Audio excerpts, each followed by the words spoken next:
Suffering as means of purifying the soul or love.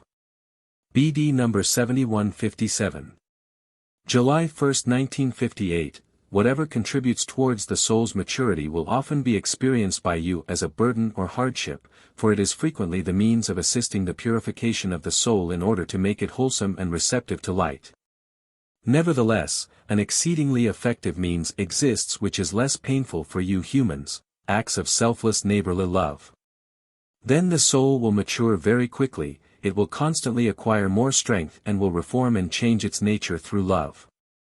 However, for the most part you humans lack love, you still harbor much selfish love, you have not yet become completely unselfish in your thinking and actions, and therefore the soul's purification needs to proceed by other means, such as suffering and illness, worries and adversities, which will then burden you and demand all your faith in order for you to free yourselves of them again.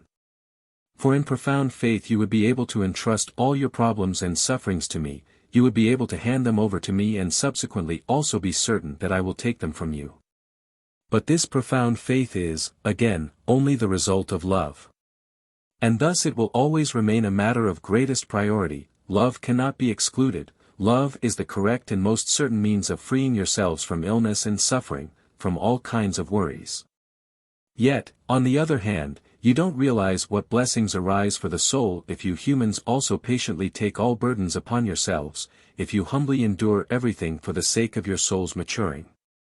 For no soul is already so mature that it, on passing away, will be of such crystal clarity that my light of love would be able to permeate it without obstruction.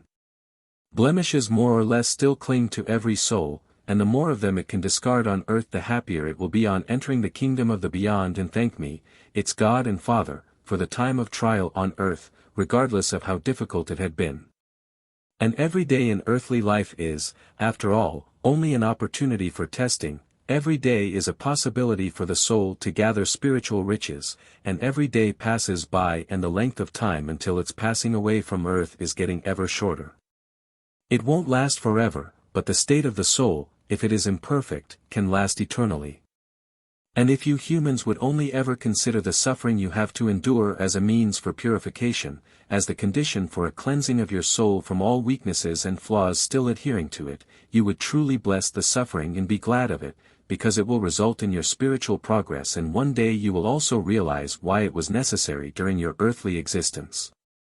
You should learn to look at every day as a step on the ladder to perfection, but you will also have to climb it in order to reach the goal.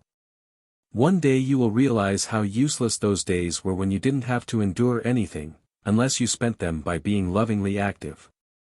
Then the measure of suffering will also diminish, and there would truly not be so much hardship and misery in the world if people practiced love, if they made an effort to carry out selfless works of love and thereby improved the maturity of soul in the most natural way.